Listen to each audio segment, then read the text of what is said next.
Good day, everyone. My name is Dr. Carlton Williams, and we're back at KNA for yet another of our wonderful health series. Today, we'll be talking a bit about fitness, physical fitness, the importance of physical fitness, why it is important to maintain a healthy weight, to maintain a healthy diet, to maintain hydrated, so that you can avoid injuries and avoid other chronic non-communicable diseases. All right. So firstly, what is physical fitness? Physical fitness is what we accomplish when our body is in its optimum working condition. Now, for that to occur, we need a multitude of factors, including movement, as in locomotion. You have to keep your joints moving so that they don't stiffen up. You have to keep your body active so that the muscles and the ligaments stay loose. You have to increase your muscle strength.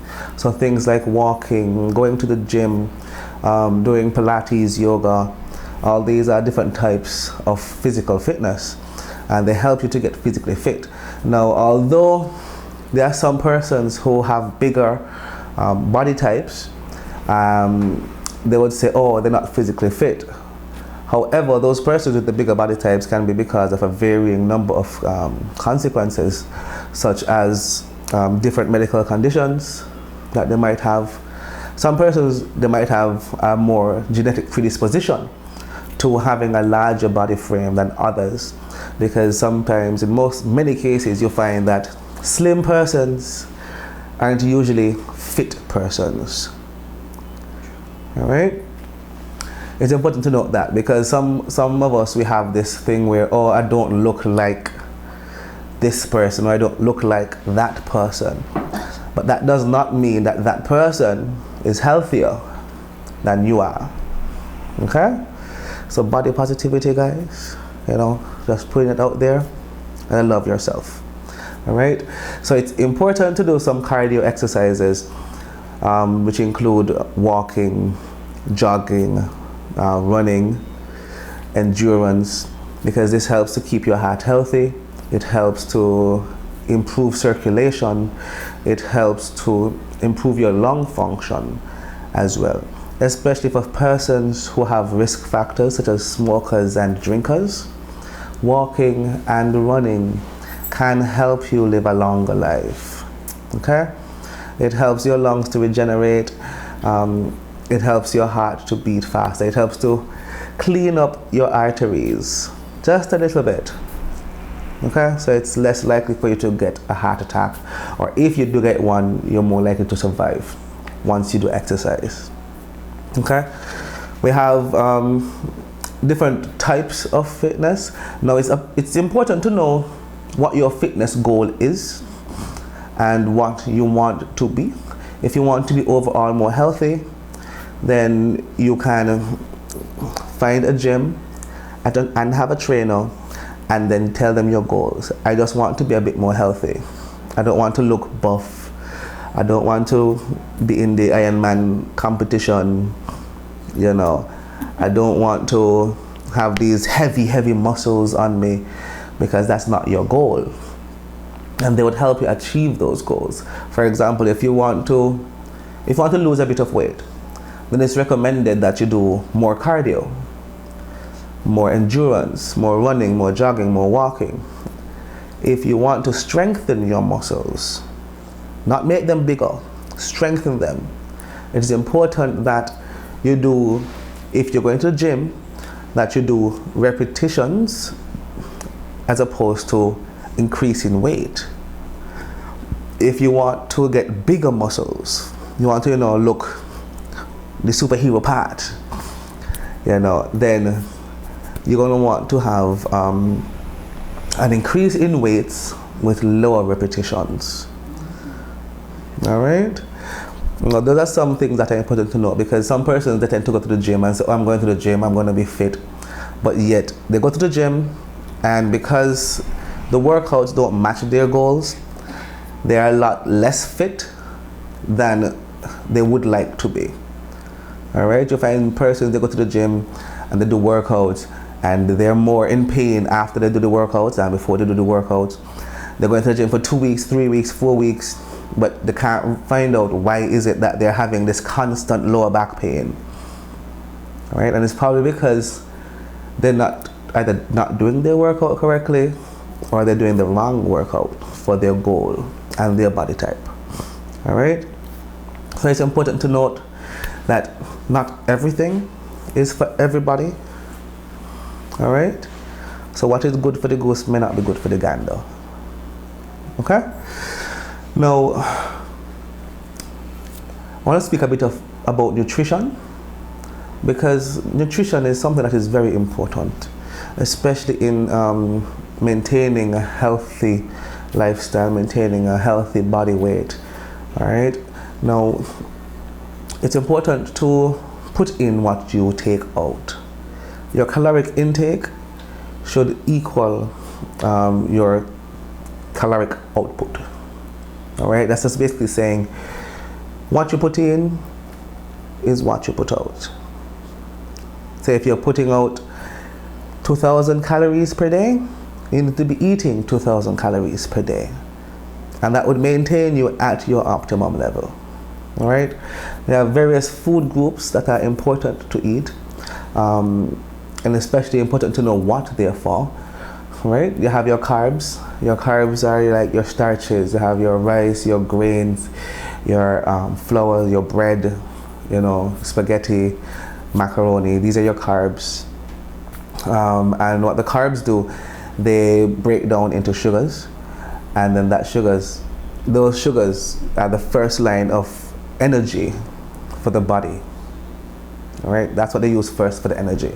So if you're going and you want to do, you find some people doing this thing called carb loading, especially when they're going to do a rigorous workout session, because it gives them more energy.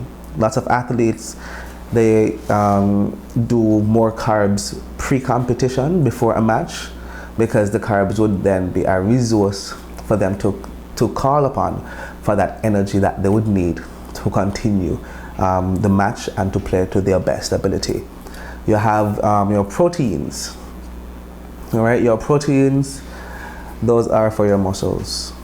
What the proteins do is, the more you work out, the more you have the muscle being broken down and rebuilt. All right, now the proteins help to rebuild those muscles stronger. Okay, you want to have your proteins as a main part of your diet, especially if you are going to do strenuous workouts. You're going to the gym, you want to look like an Iron Man, you want to join the Iron Man competition, look like Superman, got the Johnny Bravo shape or whatever you want to call it, then it's important that your protein intake be high, because the protein helps you to build the muscles.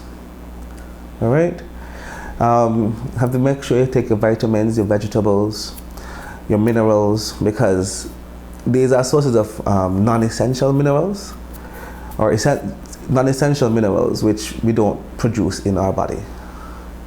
We don't produce certain minerals, we don't produce certain vitamins, so we need to intake them from the foods that we eat, and that would come from your vegetables and your fruits. All right, now some persons, they have this fad, or these different phases where you have the keto diet, the intermittent fasting, and all these different diet plans and this that helps you lose weight fast and melts the weight away. What those things basically do is they put you in a caloric deficit, and then your body starts to... Excuse, one question. Mm-hmm. You mentioned how to complete a cardio, but what does that mean? With the keto diet? No, the last thing you mentioned here. The caloric intake? Yeah. The caloric deficit? Yeah, what is that? Right, so then a caloric deficit is basically saying that you don't have enough calories to do the work that you're going to do. So for example, let's take a camera for example. You can't work a camera unless the battery is full, correct? Yes, that is right. And to fill the battery, you charge it. Yeah. Right. Now, those diets, what they do is they don't charge the battery, let it run down, and still work the camera. So you're basically running on below E. That's the deficit. All right? You'll be running on, basically running on fumes. So then it forces the body now to take energy from other parts or other elements in the body, such as your proteins and your fats or the lipids. So then they have this thing, they have the school of thought for that is that once you have that caloric deficit, your body starts taking energy from the fats, then the lipids, and then you start eating again, and then it would not replenish the fats, but replenish the immediate sources, which is the carbs. But it's important to note that your body stores things as fat because the fat is the reserve, sort of like the hump on a camel's back. All right. So then, what the diet does, it tells your body you're not eating enough, you're not getting enough nutrients, not getting enough energy from what you're putting in. So we have to go to our resources, our backup supply. And that backup supply is the fat. So then you'll find you burn fat maybe in the first couple of days or the first week of that diet plan. However, after the first week, you'll find that you're not losing weight, it's not working anymore, you're tired, you're hungry, you're irritable, and that is not what you're looking for in a health situation. Now you'll find that the thing about diets is that people think that they have to stop eating or not eat and then they start eating. For example, the intermittent fasting. Now what happens is that once you continue doing the exact same activity that you're doing, or you do more activity than you're used to, and you don't eat, you don't give the body the energy it needs, it starts sucking from everywhere else, as I said before, and that causes muscle wastage, that puts you at a risk for injuries, it puts you at risk for, again, irritability, because, when you're hungry, you're mad, basically. What we have is that when you're doing diets, when you start eating again, your body would then store all of that as fat. So you'll find usually after diets or diet plans, you start eating regularly and then you just blow up, bigger than you were before. And that is because diet doesn't mean you don't eat. Diet means you reduce the portions that you eat. All right? Causing the body to use the energy that it is given and then use the resources that it has to replenish those energy supplies. All right?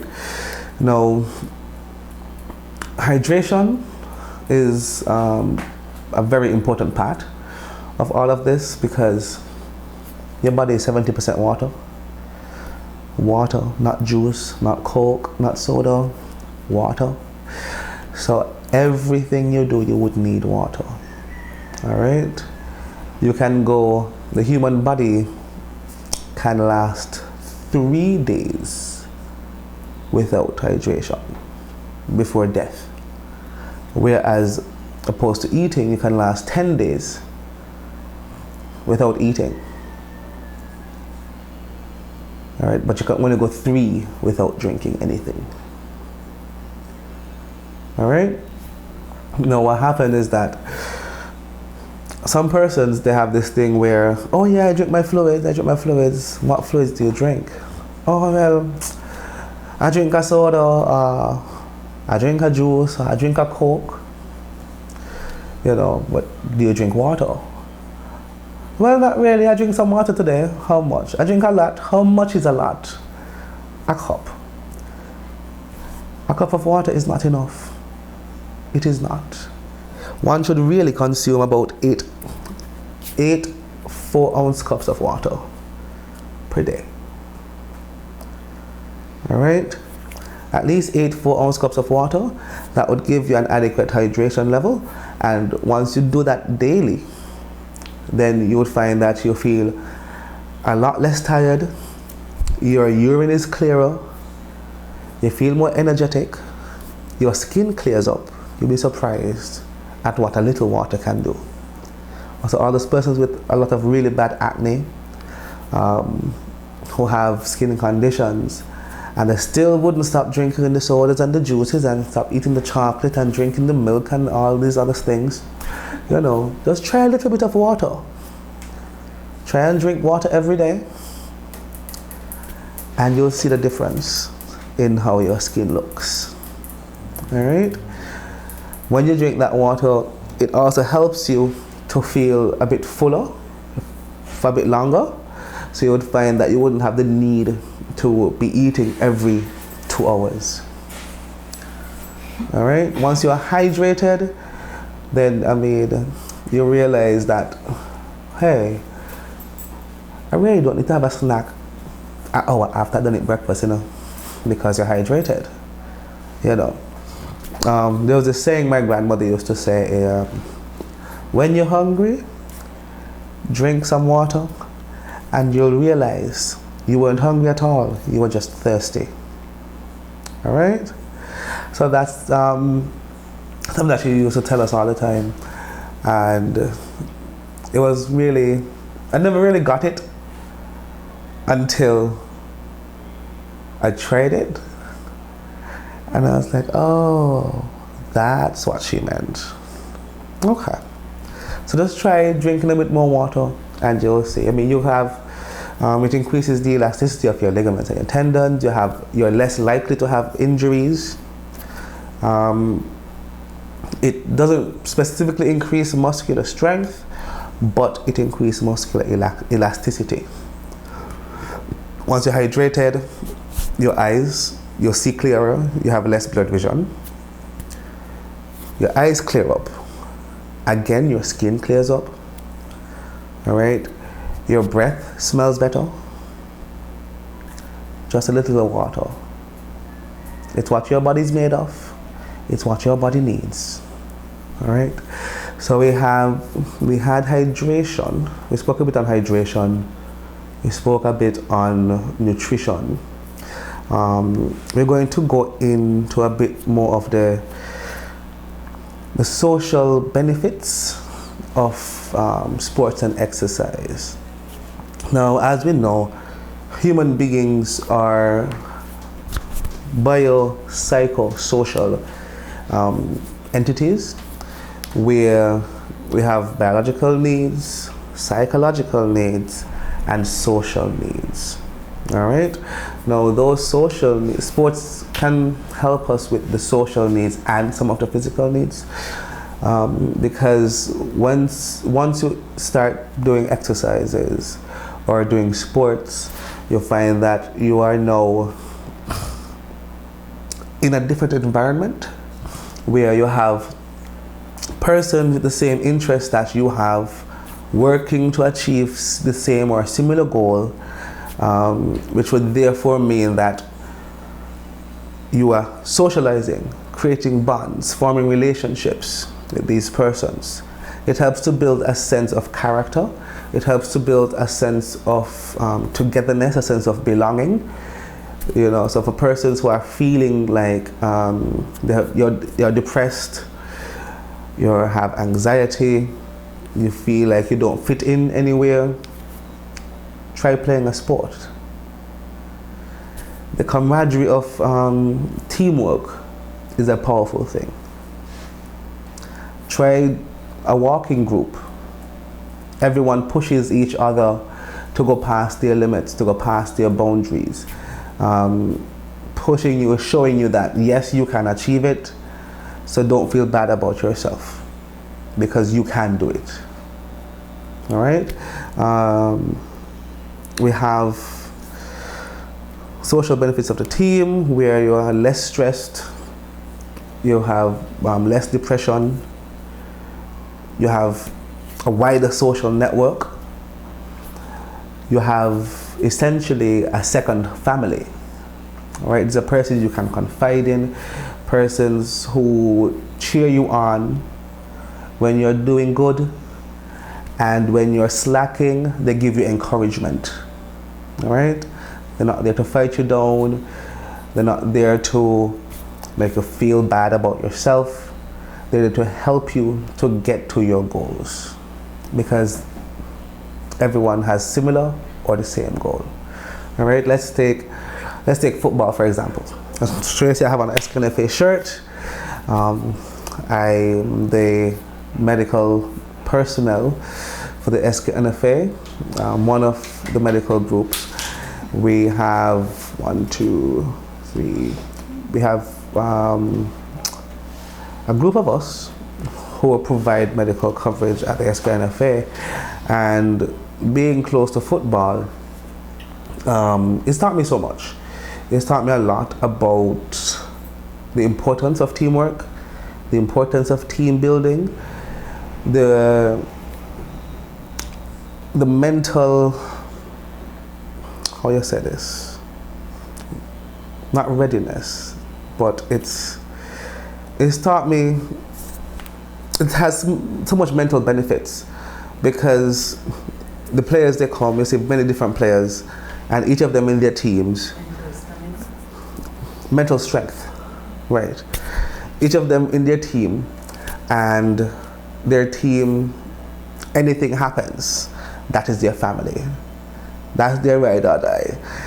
Something happens to this one, the entire team is behind you, supporting you.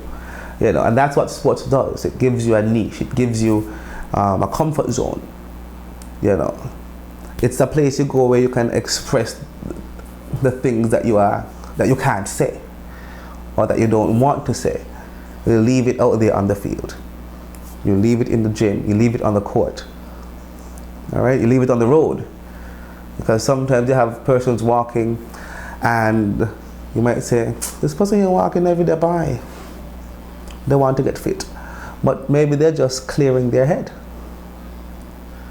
getting some air, clearing your head, letting the blood circulate, taking in different sceneries, seeing different things, seeing things from different perspectives, because that's what sports does. That's what fitness does. When you're fitter, it is easier for you to deal with situations that life throws at you. It is easier for you to cope with the difficulties of life, with grief, with depression, anxiety, stress. Once you're fitter physically, you become fitter mentally. Okay? We spoke about nutrition. We spoke about a bit on hydration. Flexibility. Flexibility is an important part of fitness. All right, especially for persons who are aspiring to be athletes or athletes themselves. Flexibility is important. Flexibility, it helps to keep your ligaments elastic. It helps with elasticity of the ligaments. It helps to reduce the possibility of injury, such as strains and sprains, because then your body can now,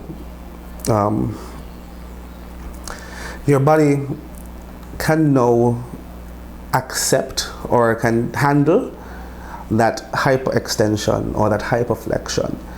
You know, whereas if you're not as flexible, any type of hyperextension could cause a serious injury. What is hyperextension? Hyperextension is, for example, you have, let's say you have dancers. Let's say you have a dancer, for example.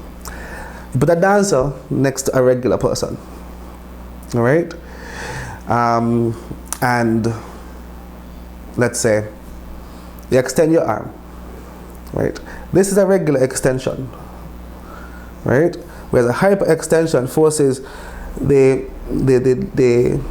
ligaments to extend past their anatomical limit. So then a normal person doing a hyperextension, even if you do this by yourself and try and push your elbow forward or push your elbow towards the front, you would find that you would feel a bit of pain and tension right in the elbow joint area. All right, try it, and you try it. Just try to push your elbow. Try to push your elbow to the front. You realize you would feel some tension in this area here, in the triceps and so forth. You feel a bit of tension in the triceps. Whereas somebody who does flexibility regularly, who is more flexible, they can do it with ease without feeling any pain. All right? So flexibility is a really big thing, especially for aspiring athletes. Once you're flexible, you can move better, you have better reflexes, you're more agile, and that is a good thing for persons who are aspiring to be athletes or who are athletes. All right? Even if you're not an athlete, it is always good to be a bit more flexible. Okay? For one reason or another.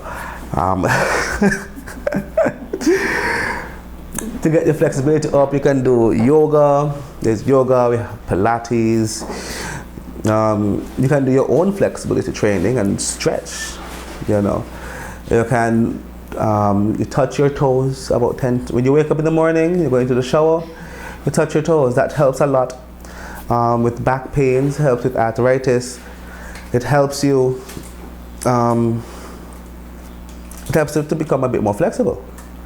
Helps to elongate the spine. Helps the spine. It helps to stretch the spine so that you have less back problems when you get older. It helps to relieve arthritic pains and help you get less arthritic crises. So a person with arthritis, a bit of stretching can go a long way, because what it really does is it helps with the joint pain by relieving the tension on the joints. All right, so some stretching can be beneficial to those persons. So we did a bit on flexibility. We spoke a bit on nutrition. We spoke a bit on hydration. We spoke a bit on some mental benefits of fitness and sport and exercise. The importance of team play. We spoke a bit on that as well. Do you have any comments, questions from the floor? Yeah. Yes. When somebody is not taking the vitamins regularly, what can happen to the person? So what happens? Yeah, what affects? Right. So, if a person who is not taking vitamins, in comparison to a person who does take vitamins, you'll find that the person who takes vitamins has more energy. They have more energy. They're less tired. They sleep better. All right. They overall move better than a person who does not take their vitamins. All right. Vitamins are important because our body does not produce many vitamins, and the ones that we can't produce, we have to take them in via our surroundings. So it's either with food or supplements. Right? A lot of we're finding today, a lot of young people getting arthritis. And why is that? Because our young people today, quite frankly, we don't exercise. We have a lot of bad habits. We want to eat what we want. We sleep late. We sleep in the morning and wake up in the morning. We eat everything, whether it's good or bad for us. We have really bad habits. We drink, we smoke.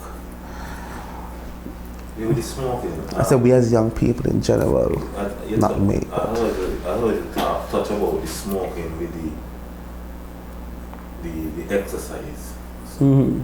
So like persons who like smoke weed and so You know, there's some people that sit down and they smoke every day. Mm-hmm.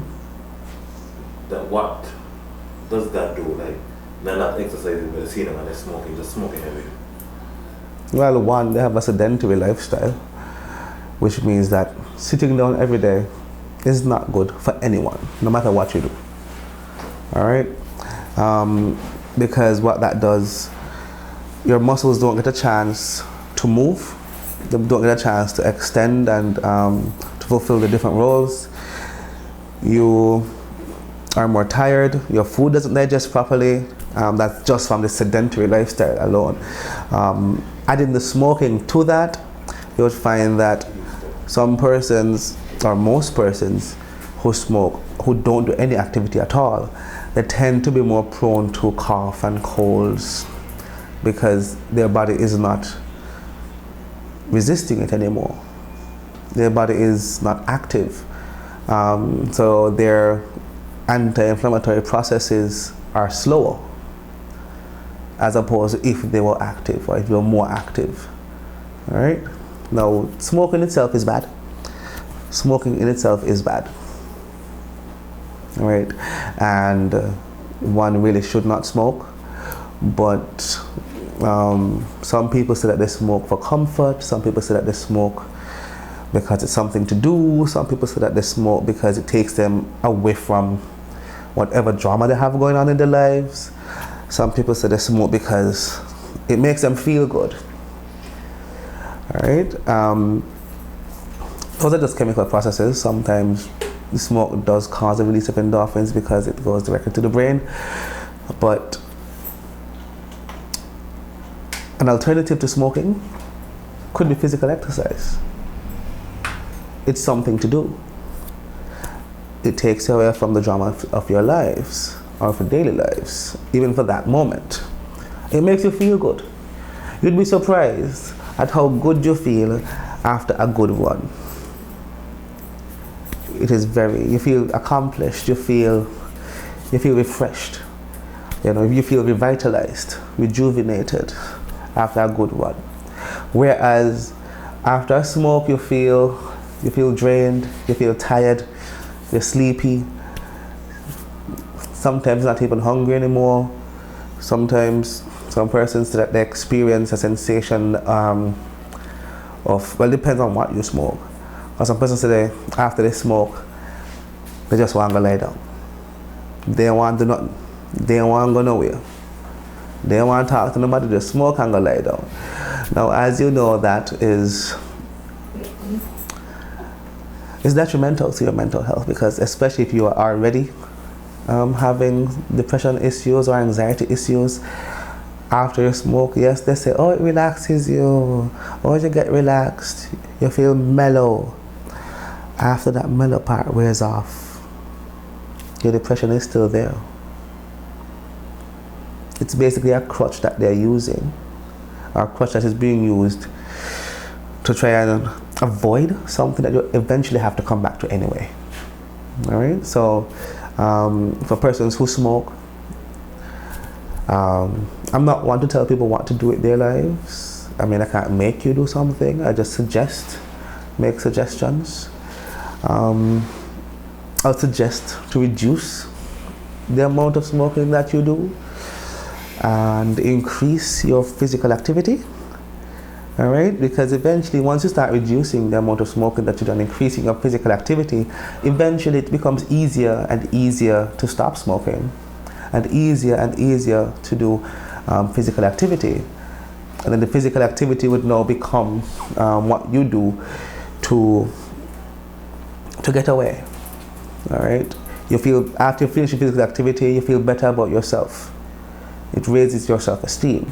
It boosts your self-confidence. It boosts your self-image. All right, whereas the other does none of that. Okay, so I hope that answered the question. Doc, yes. What advice you got for a person with heel sores and heel spur and tendons? Heel spurs? Yeah. Okay, well, heel spurs are generated from an increase in calcium in the body. So you have calcium deposits and calcium formations. Spurs can be anywhere in any bone, but the most common one is heel spurs. Now, the heel spurs basically growths at the bottom of the calcaneus bone, which is the heel. So you have an extra bone growing under there because of the excess calcium in the body. Now, those can be very painful because they're kind of like, it feels like you have a thorn in your foot that you're constantly walking on, because technically you do have a thorn in your foot. It's just that it's your bone. Now, with heel spurs, the treatment varies, right? We have different schools of thought on that one. You have a school of thought where you can do surgery to have them removed. The school of thought really can be removed non-surgically by using alternate temperature therapy, where you would put your foot in hot water, then cold water, then hot water again, then cold water at different intervals for different lengths of time over a period of time. You have persons that, well, staying with the topic, heel spur. Once you have a heel spur, it's very important that you stay fit and you try and reduce your weight so you can reduce the amount of pressure being put on them. Right? Sorry. There are special shoes that are used for heel spurs, or special soling, where you would have like a donut shape in the heel. So you put that in the sole of the foot, and that would have a donut shape in the heel, and that would help to ease the pressure on the heel itself and therefore reduce the pain you feel when stepping or standing or walking. With regard to tendons, now again, flexibility is important, especially for tendons, because tendons are what makes your joints elastic. All right, tendons are what make your joints elastic. Now, yes, we can say that, oh, I'm big boned, I was born this way, etc. But we may have a bit of excess fat, which puts a bit more pressure on the tendons. So even persons who don't do flexibility exercises, their tendons tend to be weaker.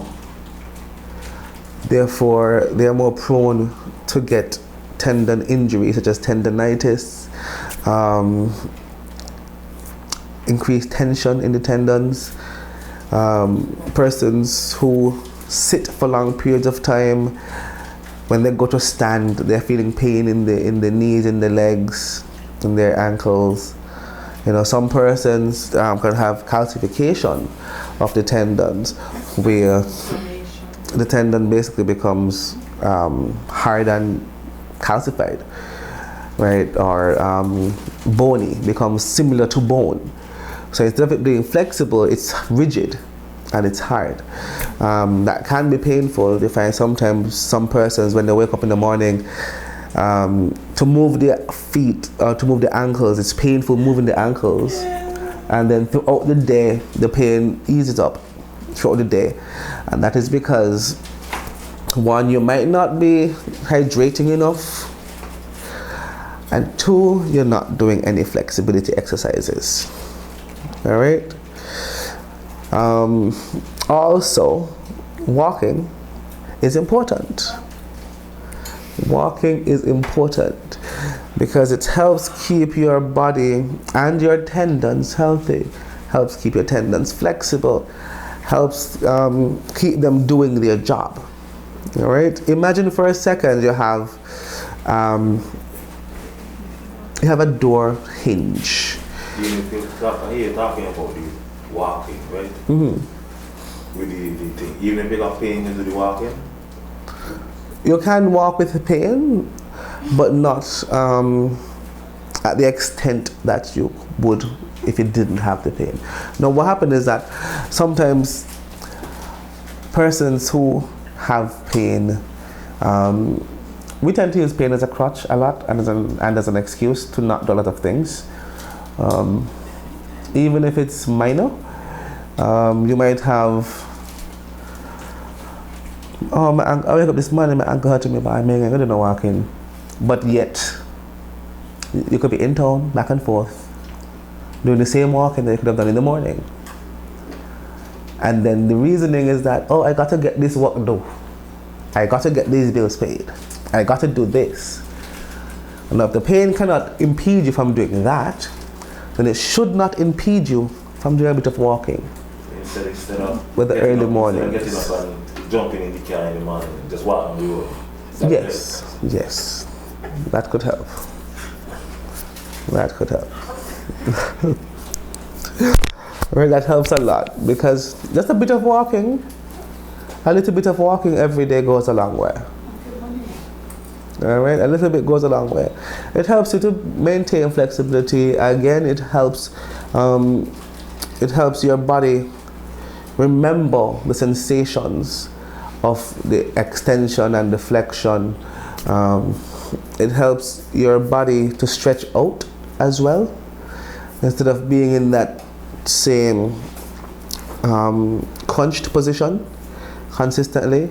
Because let's face it, you wake up in the morning, you bathe your skin, you sit at the table and eat breakfast. After you finish, you get in the vehicle, sit in the vehicle, you drive to where you're going, then you get to where you're going, you get out and you sit in a chair at work. I mean, you're just sitting for the entire day. And then, when it's time for you to now stand and move and get around, you have all these aches and pains because your muscles are tight, your tendons are tight, your ligaments are tight, everything is just tight. So you lie down in your bed and you won't feel it until you sit, you try and stretch out. You lie down at home in your bed, you try and stretch out, you're like, oh, my arm. I got pain in my back, boy. I got pain in my shoulder, boy, my fathers. Oh, my arm, I got pain in my leg, boy. But then that's because you haven't been using them for the entire day. You're basically sitting down all day, doing nothing. Some people ask me sometimes when I'm at work, Doc, why are you always standing up and walking around? Why you don't just sit down for a while? That's because I'm almost always sitting. Moving around, even at the workplace, is good at times. If you're at your desk and you can't move around most of the time, extend your foot a bit, stretch your foot out a little bit. That works. You stretch your foot a little bit, and you'll find that helps to relieve a lot of pressure in the legs, a lot of tension. Your legs feel refreshed. You feel as if you don't feel as though your legs are tight. All right, that's why they recommend on long flights that you stand up, stretch your legs, because that way it helps venous return. It helps with circulation in the lower body, especially person with circulation issues. It helps with the circulation of the blood. It helps a lot to reduce pain in varicose veins. Person with circulation problems, it helps to reduce the pain. It helps to reduce the circulation issues. All right, because that mechanical movement, it helps to push blood back towards the heart for recirculation. All right, so just do a bit of exercise daily. You know, just a little bit. No one is asking you to spend 2 and 3 and 4 hours in the gym. You know, you don't have to look like Eva Longoria. You don't have to look like Chadwick Boseman, God rest his soul. You know, you don't have to look like these stars, because they look like that because that's their job. It is their job to have that image. All right? What you can do for you to maintain a healthy lifestyle and be healthy is just a little bit of walking. If you don't want to go to the gym, that's fine. If you don't have the time, the time to go to the gym, it's very easy to do 5 push-ups a day or 5 sit-ups per day. You know, do a bit of crunches, just a little bit. You won't die. And you'll see eventually, from 5, you can do 10. From 10, you can do 15. From 15, you can do 20. You know, there's no shame in starting at 1. None at all. There's no shame, or half. There's no shame at all in starting at a half, because you got to start somewhere. You know. This is maybe my last question. in doing all these series and stuff, attending all these series and stuff, it seems like most of the symptoms like tie into one another. Poor circulation. Because a lot of with the exercise and the poor circulation, how does that tie in as part of the physical? Well, in terms of poor circulation, that's basically because you have some venous insufficiency. So then that means that the veins, they don't work as they should, right? The valves sometimes don't close as they should. Remember that the difference with arteries and veins, arteries are pulsatile. So the arteries, the walls are thicker and the blood pulses through the arteries, whereas the veins, the residual force from the arteries pushing the blood causes it to go to the veins, and then the heart pulls it up towards itself. Now what happens is that veins don't pulsate, right? They don't pulsate. It's where a reciprocal force that they moved towards the heart. All right. Now, because of that, some persons with venous insufficiency, their veins don't close back. The valve in the veins, it doesn't close as it should once the blood passes through. What's supposed to happen is that the valve is like this, of a convex valve. The blood passes through, and then it does this to prevent it from flowing backwards. All right. Now, some persons, their valve might not close properly, and they can have that the blood flowing backwards. Now, an increase in physical activity and physical fitness, it would help tone the muscles and the tissues around the veins to assist it in going where it's supposed to go. That's another reason why you're told when you're on long flights or seated for long periods of time to stretch your legs a bit. All right, because when your legs are, for example, if your legs are like this or bent, then that's a mechanical cutoff of the blood circulation. Right, you're mechanically closing the veins, so that way you wouldn't have as much flow. The blood wouldn't flow as easy as it would if it was mechanically opened. All right. So the thing about it is that when you exercise, you tend to tone the muscles.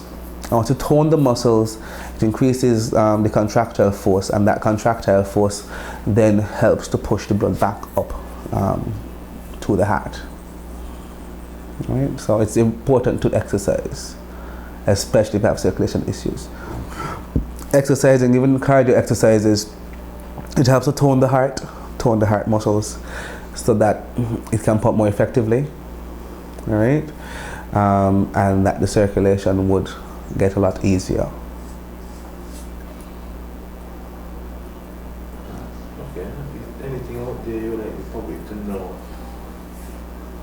Public to know where they can come and see you Well, at present, I'm doing various jobs or various little things. Presently, I assist the FA with medical endeavors. in terms of any issues they might have with the teams. My medical team and I, we attend the games. We ensure that the players are healthy, or as healthy as we can get them to be. We treat their injuries and so forth. I work at the hospital. If you wish to see me specifically, you can make an appointment at KNA, and Nurse Blois would be happy to make that appointment and let me know if you need the appointment. We're right here on the corner of what road this is, Fort Thomas Road? What road this is? Fort Thomas Road? Right, we're right here on the corner of Fort Thomas Road. You can't miss us. You just come straight down by 5 ways. It's adjacent to the community center, the Magnet Community Center. You come, you make an appointment, and you can get seen. We don't do walk-ins, but I don't do walk-ins. All right, but you can come for an assessment. You can come for treatment. We're here to help you. We're here to serve you. We are at your service. Here at KNA, Care Nursing Agency, everyone is welcome. Young, old, in between. All right? You're treated with the dignity that you deserve as a person. Okay? So, check us out. We'll be here waiting.